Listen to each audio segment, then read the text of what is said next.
Oi, gente. Olá, pessoal. Mais uma aula nossa aqui de história. Dessa vez nós vamos estudar o povo hebreu. Então, uma história muito interessante. A gente vai fazer um percurso por toda a história, desde a antiguidade até os dias atuais, onde a gente vai poder conhecer um pouco sobre a história do povo hebreu, um povo, que tem uma história muito interessante, e a gente vai poder ter, a oportunidade, a gente vai ter a oportunidade de conhecer um pouco sobre esses momentos importantes da história deles. Vamos começar então mostrando uma característica bem interessante do povo hebreu.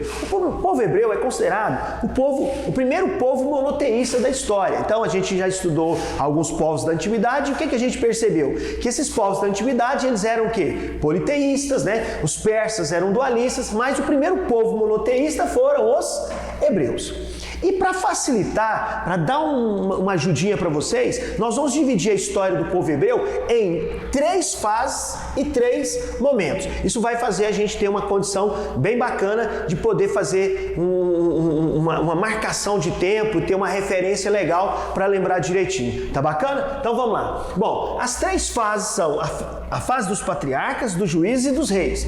E os 3 momentos que nós vamos estudando à medida que a gente vai olhando as 3 fases, vai ser o êxodo, o cisma e a diáspora. Então, à medida que a gente for estudando as 3 fases, a gente vai aprender também esses 3 momentos importantes. A primeira coisa que nós vamos falar vai ser sobre a fase dos patriarcas. E nós vamos falar sobre um patriarca importante da história dos hebreus, que é Abraão. Um dos patriarcas mais importantes da história deles é Abraão. Por que Abraão, ele tem uma história importante aí na vida dos hebreus? Abraão é o patriarca que recebeu, a missão divina de levar o povo hebreu, de tirar o povo hebreu, de Ur, na Mesopotâmia, e levar eles e guiar eles até a terra prometida, que é Canaã, que ficava na região do Oriente Médio. Também na região do Oriente Médio, nas proximidades do Mar Mediterrâneo, e essa promessa, então, vai ser concretizada, então eles vão ser guiados por Abraão. Bom, para a gente poder dar uma olhadinha nisso, para a gente entender isso melhor, vamos usar novamente aquele recurso do mapinha. Então, no recurso do mapinha, o que a gente faz? A gente desenha o mapinha, coloca aqui uma referenciazinha para a gente ter uma ideia. Então vamos desenhando bem rapidinho, e aí a gente tem a oportunidade de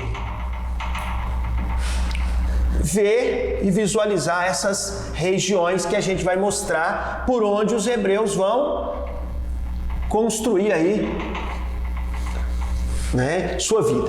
Bom, então, para a gente ter aquela localização, então a gente tem aqui o Rio Nilo, ele deságua aí no Mar Mediterrâneo, e a gente tem o Rio Tigre e o Eufrates. Então, na antiguidade, bem no início aí da história dos hebreus, eles viviam numa cidade chamada Ur, que ficava na Mesopotâmia. Bom, a saída de Ur é essa parte inicial da história que a gente vai falar sobre o Abraão. Então, Abraão recebe essa promessa divina e vai guiar o povo hebreu da cidade de Ur até a cidade, até a região conhecida como Canaã, que é a terra prometida. Então, Abraão guiou o povo hebreu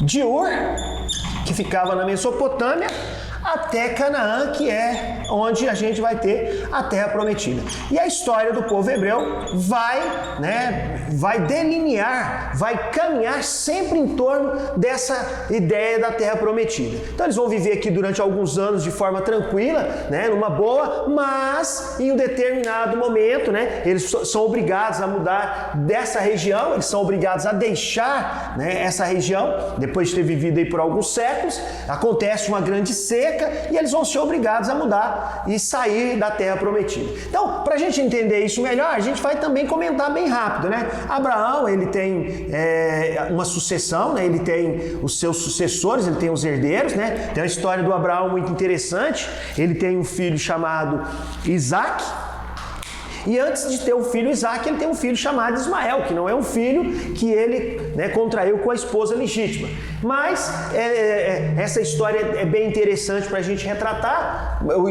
Com a chegada de Abraão aqui à Terra Prometida, Deus também tinha prometido a Abraão uma geração numerosa, E essa geração, ela estava demorando a chegar. E ele, então, tem um acordo, né, com a sua esposa e ela permite, né, ela tinha uma escrava, que ele tenha um filho com essa escrava. Então, ele vai ter esse filho com a escrava, né, que é um filho chamado Ismael. Nessa época, então, os dois já estavam bem velhos e por um suposto milagre, como é uma crença deles, mais tarde a esposa de Abraão também vai ficar grávida e também vai ter um filho que vai se chamar Isaac. Mais tarde há um conflito entre esses dois grupos e Isaac, né, como é o filho legítimo dele e com Sara, a esposa, ele vai então o quê? Abrir mão do filho Ismael, que vai ser mandado para uma outra região, vai se deslocar para uma área aqui, né, onde é a Península Arábica. Né? O povo árabe, por exemplo, considera que a origem deles é a vida está ligada à vida de Ismael, que é filho de quem? De Abraão. Bom, depois que Ismael vai embora, mais tarde Isaac é o sucessor de Abraão. A história do Isaac também é uma história bem interessante, ele vai ter, né, filhos e depois tem uma disputa novamente, né, para ver quem se tornaria o patriarca, e aí nós vamos contar a história de Esaú e Jacó. Mais tarde, então, o sucessor é Jacó, e nesse período em que o Jacó era o patriarca, que nós vamos ter a história da grande seca que ocorreu naquela região do mundo, naquele período. E nessa história também, né, a gente tem a história do José, um filho de Jacó, que foi vendido pelos próprios irmãos, que vai viver lá no Egito. E como a gente tinha também mencionado numa aula anterior, quando a gente estudou o povo egípcio, a gente estudou o Médio Império. E quando a gente estudou o Médio Império, a gente falou de um momento em que os hebreus iam viver também lá no Egito. Então, essa época se casa, né, com aquele período do Médio Império para o Novo Império, quando os hebreus também vão viver na onde? Lá no Egito. A história do José é uma história interessante, aquelas histórias fantásticas que a gente vê, que são contadas na Bíblia. Então, conta a história que os irmãos de José venderam ele, né, e ele foi morar na onde? Foi morar no Egito. Na época, então, ele decifrou, depois que ele vivia lá, ele viveu um tempo, foi preso, decifrou os sonhos do faraó, e isso deu muita celebridade para ele, muito prestígio, ele virou, né, um ministro, um vizir. Então, naquele período, foi o período também que aconteceu a seca, a grande seca naquela região, e a família do José, né, que, né, os irmãos tinham vendido, que o pai achava que tinha morrido, né, também vão viver na onde? Lá no Egito. Então, uma grande seca obrigou os hebreus a ir viver também no Egito. Então, outro ponto importante da história deles, depois do momento da saída de Ur, que eles são guiados por Abraão, né, que é o primeiro grande patriarca da história deles, é a história da seca, da grande seca. Então a gente vai destacar essa grande seca que obrigou os hebreus a ir viver também no Egito. Então, uma grande seca, mais tarde, né, obrigou os hebreus a mudar para o Egito. Então, pessoal, no início, essa chegada deles é uma chegada porque eles estão fugindo da seca. E o Egito era um local onde ainda tinha o quê? Um celeiro muito importante, eles conseguiam viver bem. E, obviamente, que os hebreus viveram um tempo aí tranquilo, razoavelmente tranquilo. Por quê? Porque o José era o ministro do faraó e né, recebeu muito bem a família dele, os hebreus, e eles puderam viver durante um certo tempo de forma tranquila. Bom, essa tranquilidade não vai durar para sempre. Esse governo muda, o José morre, e aí nós temos a história do povo hebreu vivendo no Egito, isso depois, né? Então eles têm uma vida boa, então no início, então, quando eles vão viver aqui, eles têm uma vida boa, mais tarde, né? Mais tarde, a gente tem a fase da escravidão.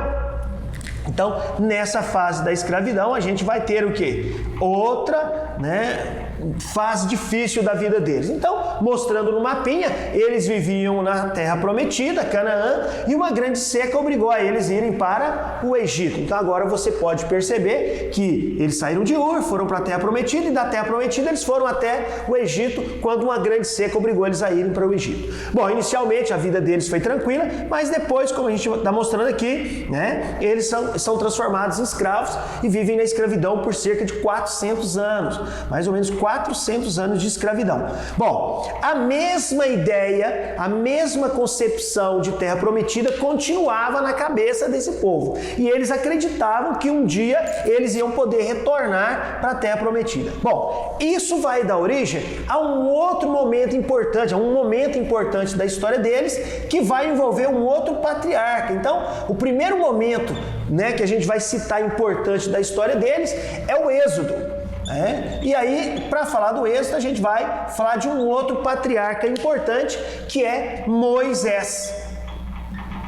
Então, né, a gente mencionou que são 3 fases. Então, estamos estudando a fase dos patriarcas, né? E depois nós vamos ter 3 momentos importantes. E o primeiro momento importante que nós vamos estudar agora envolve a época em que os hebreus estavam escravizados no Egito. E é a história do Moisés. A história do Moisés é uma história curiosa também, que ele foi criado pelo faraó como um príncipe, né? E ele descobre que não é um príncipe verdadeiro, que ele é um hebreu, e ele luta para tirar o povo hebreu dessa terra, e ele consegue, né? Existem as histórias que envolvia ele e o faraó, né? Que era o seu irmão, né? Originalmente ele acreditava que era irmão, depois ele descobre que não é, né? A história do Moisés também é uma história bonitinha, né? Que foi colocado no cestinho, criado pela realeza, como se fosse filho do faraó, e que mais tarde ele descobre tudo, a história verdadeira, que ele é um hebreu, e obviamente, né, com essa ideia religiosa, esse preceito religioso, esse pensamento religioso, que era forte e é importante na história deles, na cultura deles, Abraão é o homem responsável, né, por tirar os hebreus dessa escravidão. Então, o Êxodo é esse primeiro momento e esse patriarca Moisés é o responsável por esse grande momento. Nesse momento importante, o Êxodo, o que é o Êxodo mesmo? É a saída do Egito. Então, como isso vai acontecer? O povo hebreu, né, crente nas ideias da sua religião, eles, né, recebem as informações religiosas, eles recebem os preceitos religiosos, as crenças, e eles acreditavam, então, né, nessa ida à Terra Prometida. E eles acreditavam que Moisés era esse líder, né, escolhido por Deus, e que ia tirar eles de lá. Bom, existe uma história também que mostra um embate, né, entre Moisés e o faraó. Nesse embate, Moisés, né, consegue então, né, sair vitorioso, consegue tirar o povo hebreu da Terra Prometida. Dessa vez, né, é aquela história em que eles voltam à Terra Prometida, mas dessa vez eles, né, vão conseguir isso por uma abertura através do Mar Vermelho, aquela história que Moisés abre o Mar Vermelho. E aí eles vão, né, gastar um tempo aí para chegar a essa Terra Prometida. Nesse período, até chegar à Terra Prometida, né, acontece um dos grandes momentos da história que envolve Moisés, é o recebimento dos 10 mandamentos, que mais tarde também serão, né, influenciará também outras religiões como o cristianismo. Então os 10 mandamentos passam a ser aqui a base, né, dos pensamentos, dos preceitos da religião judaica do povo hebreu. Então, continuando, Moisés não vai concluir a chegada, essa conclusão é feita por outro líder, e quando eles chegam, quando eles estão nesse desenrolar, nesse retorno à Terra Prometida, obviamente depois de 400 anos de escravidão, essa região estava já ocupada por vários povos e eles vão ter que entrar em conflito para reconquistar essa região. Então, nesse período, a gente vai ter um outro momento importante, que é a fase dos juízes. Esses juízes são o que? Líderes, que tem um papel maior ainda, né? Líderes militares que juntavam as tribos, né? Então, líderes militares na hora de fazer a reconquista da Terra Prometida, né? Então,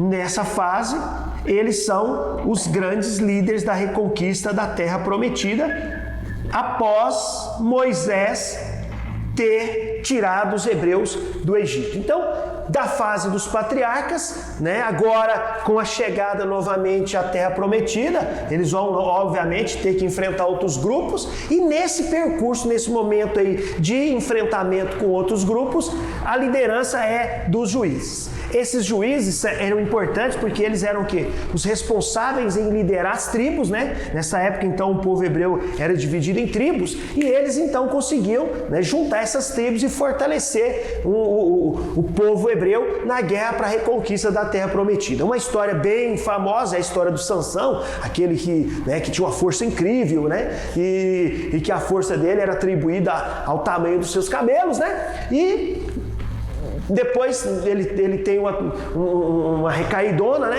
E etc. Essa história aí faz parte desse momento aí que a gente chama de quê? Do juiz. Só lembrando esse personagem, o Sansão, e outros juízes importantes. Bom, o que acontece é que eles conseguem, então, retomar essa terra prometida, né? Com uma luta muito intensa e vários tempos de luta, mas eles conseguem. Bom, depois da fase do juiz, depois de estarem já estabelecidos na terra prometida, eles vão conseguir, né, estabelecer, né, uma unificação e vão começar a formação do reinado. Então, o primeiro rei é Saul, o segundo rei é Davi e o terceiro rei dessa fase importante é Salomão. Então, nós temos 3 reis importantes nessa nova fase. Bom, assim que acontece, após a conquista das regiões feitas pelos juízes, né? A gente não falou sobre a história dos juízes. Os juízes fazem a reconquista dessa terra prometida. Eles tinham a liderança de juntar essas tribos, né? E unir as forças militares e entrando em conflito com esses povos que já habitavam novamente a terra prometida, mas eles conseguem então reconquistar esse território. Na sequência, depois da fase do juiz, nós vamos ter outra fase importante, que é a fase dos reis, sendo que o primeiro rei é Saul, depois Davi e depois Salomão. Saul tem um reinado curto, né? O rei Davi é mais famoso, né? No período em que o Davi governou, né? Teve um processo mais forte de centralização. Ele faz uma unificação completa, né? Consegue fazer expansão, vencer inimigos tradicionais que também lutavam por essa região. E por fim a gente vai falar do rei Salomão. E quando a gente vai falar do rei Salomão, a gente também vai falar, né, de dos momentos, outro momento importante da história deles. Então, para falar de Salomão, a gente vai falar então desse rei que é muito também conhecido na história, muito famoso, né? Conhecido como rei sábio, né? E é o rei que durante o seu governo, que foi um governo também longo, ele vai fazer grandes construções que são marcantes na história do povo hebreu, né? Então o governo dele é marcado por grandes obras, né? E essas grandes obras, como os templos, né? Grandes obras, templos, palácio, né? Então o governo dele é um governo marcado por um período também de muitos impostos, porque, né, grandes obras geravam muitos gastos e gastos geravam também muita cobrança de impostos, o que levou mais tarde a população a um descontentamento, né? A população vai ficar descontente, porque a gente analisando a história deles, eles têm sempre uma vida comunitária, né? E agora nesse momento eles têm um poder unificado, tem um rei, mas um rei que apesar da grandiosidade, das intenções, né? Os templos sagrados, aquela coisa toda de homenagem a Deus, mas o palácio luxuoso, 1000 esposas, né? Então assim, muito luxo, muito gasto, também muita cobrança de quê? De impostos. Isso causa um descontentamento. E após a sua morte, né? Após a sua morte, nós temos uma divisão, né, do reino.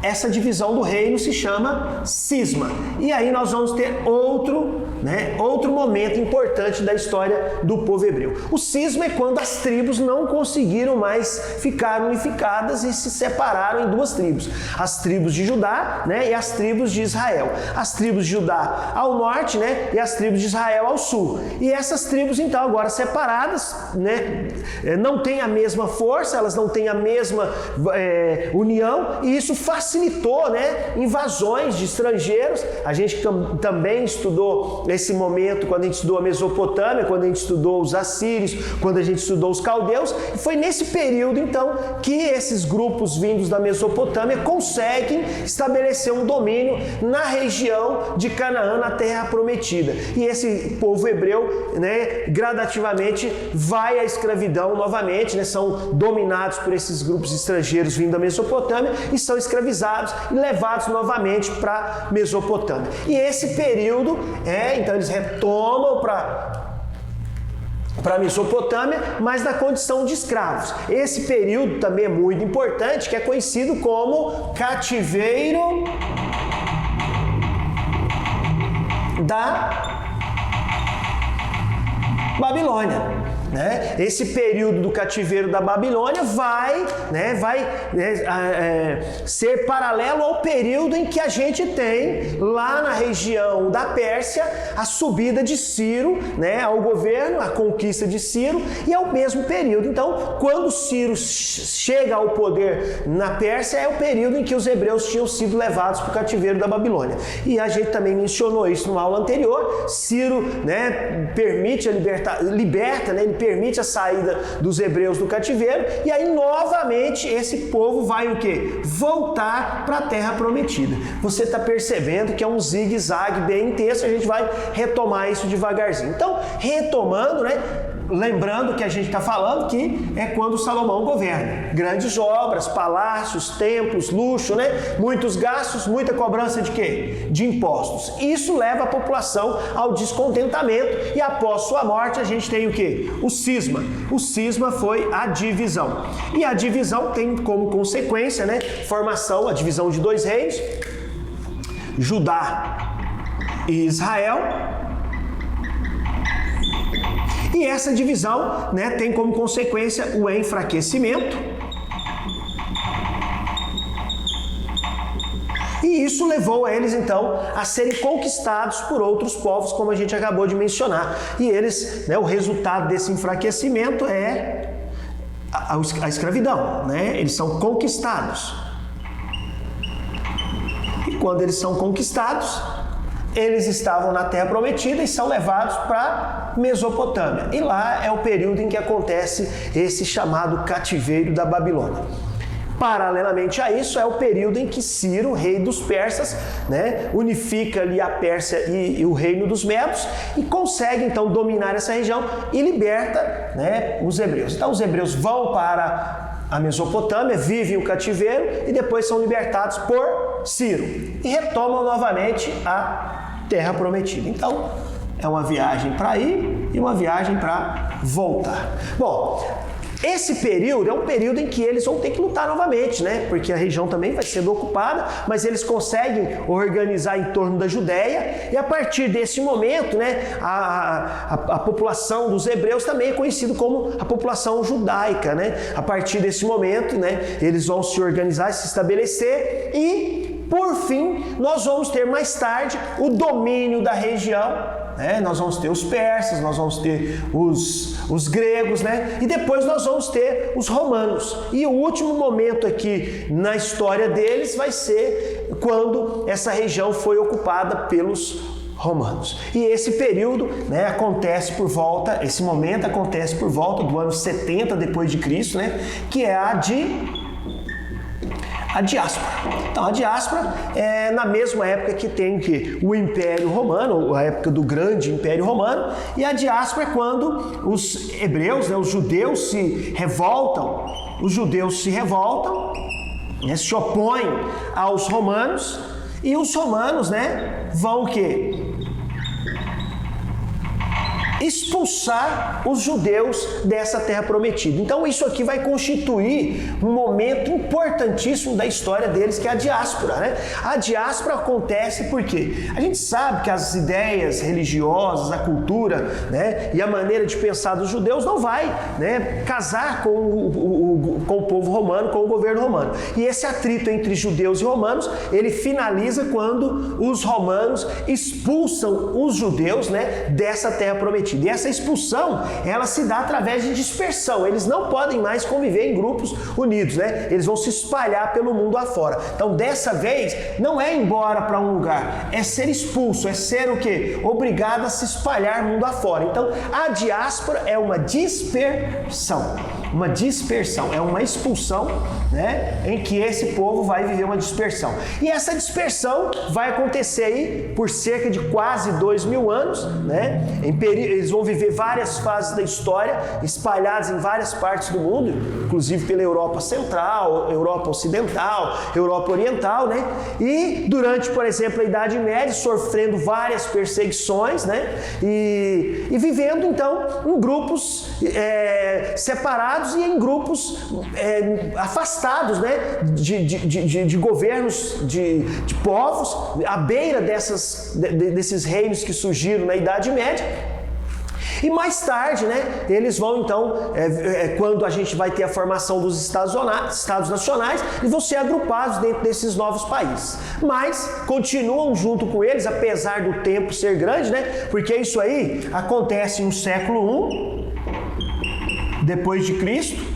Então, quer dizer, por volta do ano 70 depois de Cristo, né, o imperador vai lá, destrói Jerusalém, destrói a vida deles ali, expulsa eles, espalha eles pelo mundo afora. Então, essa é a diáspora. E essa diáspora, ela vai perdurar até o fim da Segunda Guerra Mundial, né, quando a gente tem, então, um dos momentos mais importantes da história que foi vivida pelos judeus, que é o Holocausto.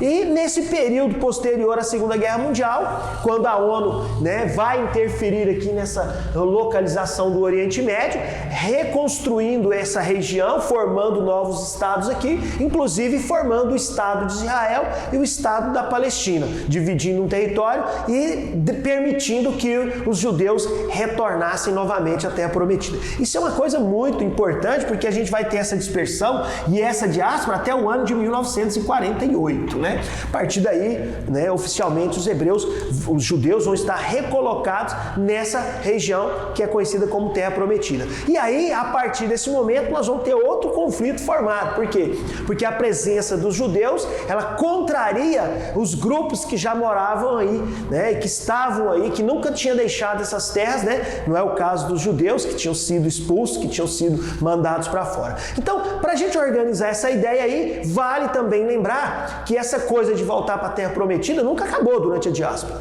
Eles foram expulsos, mas eles continuaram, né, com a mente deles, a cultura, mantendo as tradições, o pensamento que existe uma terra deles, um local sagrado dado por Deus e que eles vão voltar para lá. Isso é muito importante de ser mostrado, porque apesar da separação, de estarem espalhados pelo mundo, a cultura e a religião permanecia viva, né, e fortalecia esse grupo, e essa ideia de voltar à Terra Prometida nunca acabou. Tanto que a gente tem, por exemplo, né, no final do século XIX, um movimento muito importante, né, que é o movimento sionista, que é um movimento feito por judeus, que já o que visava, né, retornar de várias partes da Europa e do mundo e recolonizar essa região da Terra Prometida. O que, lógico, não era uma coisa tão simples, mas foi fortalecido durante o período da Primeira Guerra Mundial, por volta do ano de 1917, pela Inglaterra, que tinha seus interesses nessa região do Oriente Médio. Mas, apesar desses interesses ingleses, esse retorno oficial do povo hebreu, do povo judeu para a Terra Prometida, só vai acontecer mesmo após a Segunda Guerra Mundial, quando a ONU interfere, né? Então aqui a gente tem o quê? Uma intervenção da ONU. Então, esse cativeiro, essa diáspora só vai acabar após a intervenção da ONU, que não interferiu somente no caso dos judeus, mas existe, né, todo um processo aqui de descolonização da África e da Ásia, inclusive do Oriente Médio, que faz com que vários países tenham surgido nessa região do Oriente Médio. Né? Não só o Estado de Israel, mas outros estados também. E a gente vai poder ver isso numa outra aula, discutir melhor esses problemas causados, essas questões que envolveram, né, a chegada e a formação de Israel após a Segunda Guerra Mundial. Então, numa próxima aula a gente vai discutir esses assuntos. Valeu? Então, até a próxima.